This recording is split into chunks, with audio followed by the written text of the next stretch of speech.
in so many different ways. We all have had opportunities to come to Prashantinilayam or come to Dharma Kshetra and do his seva. We will never understand the significance. Only Swami knows.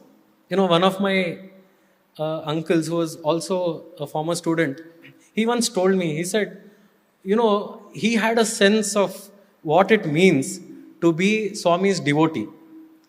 He said that once he had gone to Shirdi, and there in Shirdi near the Dwarkamai, he saw that there is one old person who was quite blind, and everybody was making a beeline to go visit him. Now, my uncle was curious, who is this person? And then when he went up and inquired, he found out that this was a person who was a grandson of, I think, Abdul Baba. He used to then guard Swami's residence. He was just a stripling, he would have seen Swami as a child of 2 or 3 years old. The only claim to fame he perhaps had was that Swami had once seated him in his own lap. Shirdi Baba had seated him in his own lap. That was the only claim to fame he had. And that was enough for the rest of his life. After Shirdi Baba's passing, the devotees who came there, they regarded him as a representative of Baba. They would go touch his feet, saying that, oh, you have seen Shirdi Baba. Oh, you have spoken to him. Perhaps only once in his lifetime. That was enough. And he said that that is a privilege that Swami has given each one of us. People, generations down the line, they will remember, they will ask, oh, you are somebody who has seen Swami? Even now there are students who come to Prashantinilayam, they have never even seen Swami at all, physically. And they ask, brother, tell us about your stories. What happened? How was Swami? How was his voice? What was it like to feel his robe? What was it like when he would speak to you? Let me tell you, the one thing I miss most at the physical level is listening to Swami's voice. Every now and then, suddenly that is what I remember. I don't know for what reason. I don't remember his physical frame, not the robes, nothing, just that voice, somewhere. And somewhere it comes to my mind and I start weeping, thinking, oh, somehow I miss that, the voice, listening to Swami's voice. It was so melodious, so very sweet. Even when he would scold me. See, my mother tongue is Kannada, and he had enough occasions to scold me because that was how I was. And even then, out of his compassion, he would make sure that when he is scolding me, he would scold me in Kannada. And he would smile and scold, so the rest around don't know what is going on. It is such a sweet relationship. Every little way. As I relate this, it reminds me that how we used to take that connection that we had with Swami so very for granted. One time, one of my roommates, this was after I had joined as staff, one of my roommates, he fell sick. 3 days, we took him to the doctor, general hospital, super specialty hospital. Nothing was happening, and we decided we'll go to Swami's residence. So, very casual, morning we decided, afternoon we went to Swami's residence, and we sent a letter to Swami from Yajur Mandir that our roommate is sick, what do we need to do? That's all, very casual. And Swami sent instructions as to what course of treatment this roommate of mine should undergo. I look back, now more mature, I can appreciate corporate structure. And when I look at Swami as the CEO of this entire organization, this is an organization spread over several countries. He is the CEO of that. And here we were, some small employees at a very junior level. We go to his residence, knock on his door and say, Swami, one of your employees is not well. What should we do? Can you imagine that? Can you imagine doing this in any of your companies? Going up to the CEO and talking about the health of a low-level employee. But it didn't strike us that, it was something very different than what we were doing. But because that was the kind of love, that was the kind of connection that we thought nothing was amiss about it. How do you maintain this connection? Very, very beautiful, very precious connection that somehow has fallen like that into our laps. This morning, I was just thinking about this as to how would we do it. And I had gone to Juhu Beach this morning, and I was just walking, across the sea, along the sea rather. And I noticed, these small little children who were there playing on the beach, very excited. And they were building these small, small castles. And just then it occurred to me that, these children, they have their own special way of making friendships with each other. If you noticed, see, they'll come to the beach, they'll see the other children, and their parents will say, go make friends, right? And how do they do it? It's very interesting to watch. So there'll be this one kid making the castle, and this other kid will go start watching that kid and start building a little castle. Keep looking at, and after some time, the first kid is looking at the other castle. Now they're beginning to exchange glances, and after a while, a collaboration starts. So this castle to that castle, slowly, they build a fortress wall, and before you know it, there is a nice little structure over there. I've seen other kids do another thing, so there'll be that one child which is picking pebbles from the sea. So they'll go next to that child, just a few meters away. They'll also start doing exactly the same thing. If that child is picking a pebble, pick a pebble, watch. Again, pick the pebble, watch. In this way, slowly that bond grows, and the two are friends within minutes. And I see that these children are really teaching us that little secret, how to maintain that connection. All we need to do is to keep watching Bhagwan. What does he like to do? If he is building a castle, we build our castle. If he is picking pebbles, we also need to pick pebbles.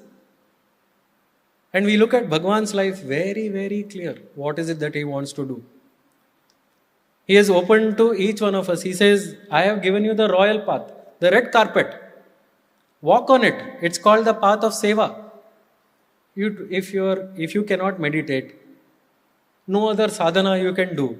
Definitely do this. There are some, like the Advaitic wisdom, just like that. They read it and they absorb it. Some of us just can't. We can't make any headway into it. Then Swami says, why worry? I remember this beautiful interaction that one of the Hyderabad youth he had with Swami. He asked Swami, how do I meditate? Swami said, that's not for you guys. Very clear. I still remember Ajit Popat sir, he would talk about meditation, the art of meditation in Kulwantal. And Swami would actually make fun of it. He would say, you sit with that japmala and always London, Dubai, London, Dubai, London, Dubai. That's how your meditation goes. And that's how it is for each one of us. Swami said, for you all, for you youth, when your mind, it's always running this way, that way, you can't focus it. Don't fight that mind. Go and put yourself in the path of seva. And very soon, all those benefits, they will automatically come to you. The royal road, royal path. Namasmarana. Very, very simple ways in which Swami says, and it's not, these are things that, it's not that he has not done. Swami used to say that I am like a drill teacher. And drill teacher is not like, maths teacher, he will tell some theorems, go away. The accounts teacher will show, so this is how you balance your books, go away. So the drill teacher is that only one person who in front of you will demonstrate live what has to be done. And Swami would show, see, he says put your hands up, his hands will be up. He'll say put to the side, his hands are also to the side. He will demonstrate that path.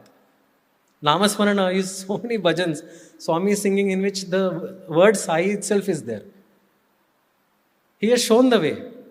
He sings bhajans. Seva, so many photos where Swami himself is bending and serving devotees. In each case, there is not one path which he himself has not shown the way.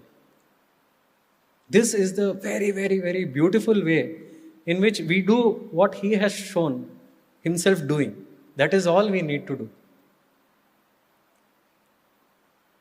You see, that is that wonderful connection, the most precious treasure that we all carry with each one of us.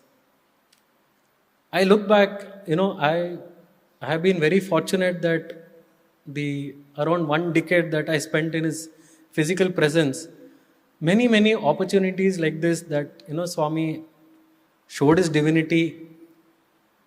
He showered his love. He showed me the path of faith. How faith, with that solid bedrock of faith, how it is like a lifelong investment. It stays with you no matter what happens. And with all this gratitude to Bhagwan for all those numerous experiences in which he spoke to me and I got Pad Namaskar and all the opportunities, there is but that one experience which I treasure a lot. And in this experience, neither did Swami look at me, neither did I touch Swami in any way, nor did we exchange any words. This was a time when I was in the Vedam group, and at that time Swami used to, suddenly he would call for a red golf cart and he would go around Prashanti Nilayam and sometimes outside too. And Swami would tell, Vedam group, you come as security. Now, what security can you offer to that very Lord who is protecting you? But anyway, he gave us the illusion that we're going to protect him. And we would, form like a circle around Swami. And as he would go, we would jog beside him. And that day, something very different happened. Swami went to the very end of, the west end of Prashanti Nilayam. There's a small little gate over there. Swami asked for the gate to be opened. And then Swami went out of that gate in that small golf cart. And the gates were immediately closed. So in that open space, I still remember that blue skies above. And nobody on that side of the gate knew that Swami was coming. Absolutely isolated from the rest of the world were Swami and maybe 5-6 of us. Nobody else. Deathly silence. And we were going there. Swami was looking straight ahead. And that day, it was my luck that I was jogging right beside Swami. We were just maybe a few centimeters away. And I treasure that moment always, because at that moment, there were no words exchanged between us. I didn't even look at Swami. Swami was looking straight ahead. But at that feeling of kinship, in that silence, in that isolation, that feeling of kinship that Swami granted, in that silence, that will always stay with me. That I treasure among all those interactions which I had with the Lord. This is the one I treasure the most, because I know that Bhagwan was showing that I will always be with you in silence or in speech, whether I'm physically there with you when you can see me, or even when I'm not there, I'm still there with you. This is a beautiful lesson, in fact, for each one of us, a treasure. I cannot put it in any other words.